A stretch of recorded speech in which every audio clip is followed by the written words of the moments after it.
Merci de nous recevoir chez vous, chers téléspectateurs d'Afro Info DSA 43. Les redoutables colonels Mtekano du 123 RDF vient enfin d'être délogé de la colline stratégique de Kassopo dans la localité de Kibarizo dans le territoire de Masisi par les jeunes résistants. Avec ces éléments rescapés, Mtekano prend la direction de Nyakabingu pour rejoindre Bouiza, bastion du 123. Alors que les tensions continuent de monter entre les jeunes résistants patriotes de Masisi et les rebelles du 123, l'armée congolaise, qui n'est dit pas concernée à travers cette situation, à travers son porte-parole, bien sûr, du Nord Kivu, Guillaume Njike Kaiko, rappelle les rebelles au respect des feux de route de Luanda. La situation sécuritaire est calme ce matin dans les groupements Bachali Mukoto en territoire de Masisi, où les localités Busumba, Rugogwe et Kirumbu sont sous contrôle des jeunes résistants patriotes, et seules les collines de Kaoliro, Soplomba, Kirumbu et Kassopo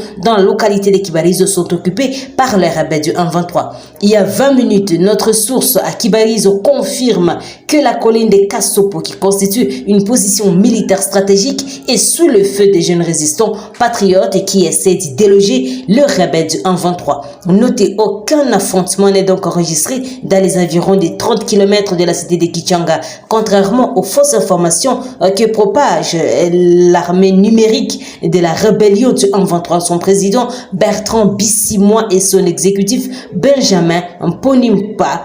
Et la cité de Kichanga est bel et bien entre les mains du contingent burundais de l'East Africa Community, les rebelles du 123 étant aussi visibles dans leur position de périphérie de cette cité, notamment à Kahé et Mouhé, à 3 km et 5 km de Kichanga centre, pendant que les résistants de l'autodéfense sont à Tchahemba, à plus ou moins 8 km de cette agglomération. Affirmer que les FARDC ont repris Kichanga est interprété par de nombreux observateurs d'un prétexte pour le 123 à vouloir justifier les probables attaques qu'il planifierait contre l'opposition de l'armée congolaise, une aventure que les FARDC anéantiront sans remords, avait-elle indiqué dans les récents communiqués réaffirmant leur position actuelle, et c'est là celle d'observer bien sûr les cessez-les-feux, note Tazama RDC. La haute cour militaire rendra ce vendredi 6 octobre son arrêt définitif dans l'affaire menant en cause les députés nationaux et des élus de Masisi. Edouard Mwanga Chuchu confirme à Actualité.cd des sources proches du dossier. Celui-ci est poursuivi pour trahison, détention illégale d'armes et participation à un mouvement insurrectionnel. Le ministère public avait requis la prison à perpétuité contre l'ancien sénateur, alors que la partie civile, la RDC, a sollicité à titre de dommages à intérêts le paiement de 10 milliards de dollars et la déchéance du mandat parlementaire du député Mwanga Chuchu. Le camp du prévenu a toujours affirmé que ce procès contre Mwanga Chuchu est une résultante d'un montage, et un autre prévenu dans cette affaire, Robert Mouchamali Roy, avait affirmé que l'objectif de ce procès était de ravir la mine SMB initialement prévue pour le 22 septembre dernier. La haute cour militaire avait reporté pour une date ultérieure son prononcé de l'arrêt et du jamais vu que la date du prononcé soit renvoyée s'inédit. Et jusqu'à présent, on ne sait pas à ce jour quelle est la date de l'arrêt, alors que notre client est très malade. On lui refuse même l'accès à un cardiologue, un sein inhumain, et c'est malgré les preuves irréfutables de sa cardiopathie, avait dénoncé Actualité.cd Maître Thomas Gamakolo, avocat du prévenu, note Actualité.cd. Les collectifs des députés provinciaux de la RDC a organisé mardi à Kinshasa une assemblée générale pour évaluer les actions menées ces derniers jours pour réclamer le paiement de mois d'arriérés des émoluments des élus provinciaux. Au cours de cette assemblée générale, les collectifs ont notamment décidé de ne plus organiser des plénières comptant pour la session parlementaire de septembre, essentiellement budgétaire. La levée est de cette mesure qui risque de priver les 26 provinces congolaises d'un édit des finances 2024 est conditionnée par l'appurement des arriérés de monuments. Faute de quoi, les assemblées provinciales resteront fermées pour cette dernière session parlementaire de la législature 2018-2024. Les prochaines élections étant prévues en décembre, le 20 prochain, alors que le mois de septembre a expiré Plusieurs assemblées provinciales n'ont pu lancer officiellement la session de septembre par solidarité à cette cause. Et la semaine dernière, un important groupe de députés a passé la nuit devant la primature pour exiger leur dû auprès du Premier ministre. Ces derniers, selon ces élus provinciaux, leur a rassuré d'avoir déjà traité leur dossier et qui se trouverait à ce jour sous la table du ministre des Finances, Nicolas Kazadi. Cet élu accuse Argenterie nationale de bloquer le processus d'épuration de leurs monuments. Au mépris des instructions du Premier ministre, ces collectifs entrevoient par ailleurs un sit-in ce vendredi devant la Cité de l'Union africaine pour tenter d'être reçus par les chefs de l'État. Il s'est dit déçu de la démarche à la primature et au ministère des Finances. Note Média Congo.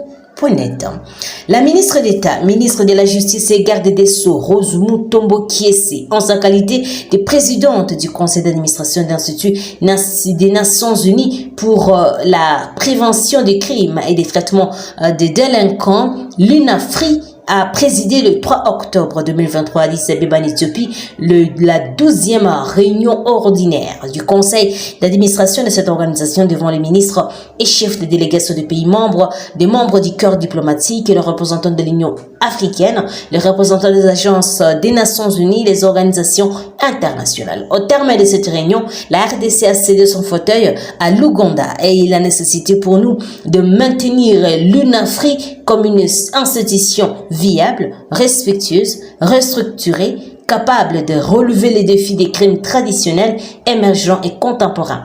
Je relève ici la nécessité pour l'UNAFRI de faire peau neuve et de se repositionner pour devenir une agence vitale et active visant à contribuer à la résolution des défis actuels qui affectent substantiellement les potentiels de l'Afrique. À cet égard, j'ai espoir de voir cette session contribuer à activer le pouvoir et des capacités des États membres à se concentrer sur des stratégies d'intervention. Je voudrais à ce niveau féliciter particulièrement l'Ouganda pour le parrainage de notre institut depuis l'année 1989 à ce jour, a déclaré Rose Mutombo Kiese dans son discours. La RDC a pris la présidence du Conseil de l'UNAFRI au moment où cet institut était amputé depuis plusieurs années de ses dirigeants. Et à cela, il faut ajouter les effets néfastes de la pandémie du Covid-19 qui avait paralysé le monde. L'UNAFRI n'en est pas épargné. Le ministre d'État, ministre de la Justice et la RDC a remercié John Sumbouya, l'actuel directeur adjoint intérimaire et tous les membres du personnel de l'UNAFRI qui, contre vents et marées, avaient résisté face à la tempête qui avait failli emporter cet institut. Durant son mandat, la RD Congo, sous l'impulsion de son Félix Antoine Tshisekedi, a mobilisé les États membres à payer leurs contributions. Ainsi, pour la première fois dans l'histoire de l'UNAFRI, les contributions se sont élevées des 403 1 724 $. C'est ici pour moi l'occasion de remercier très sincèrement tous les États membres pour avoir répondu à mon appel et par ailleurs en exécution des recommandations de la session extraordinaire précédente et par le souci d'optimiser le fonctionnement de l'UNAFRI, il a été amorcé et finalisé le processus de recrutement du directeur de cet institut que la ministre d'État, ministre de la Justice et de la RDC avait personnellement piloté. Par ailleurs, en vue d'assurer une meilleure communication entre la direction de l'Institut et les pays membres du conseil d'administration, la RDC avait redynamisé les activités du comité technique, organe institué par l'actuel conseil en vue d'assurer l'accompagnement de l'Institut. Note Digital Congo.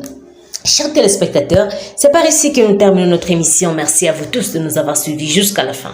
Abonnez-vous massivement, activez la petite cloche des notifications pour recevoir nos informations à temps réel. Je suis Santi Chesenga de la province de l'Ituri pour Afro Info des 143. Au revoir.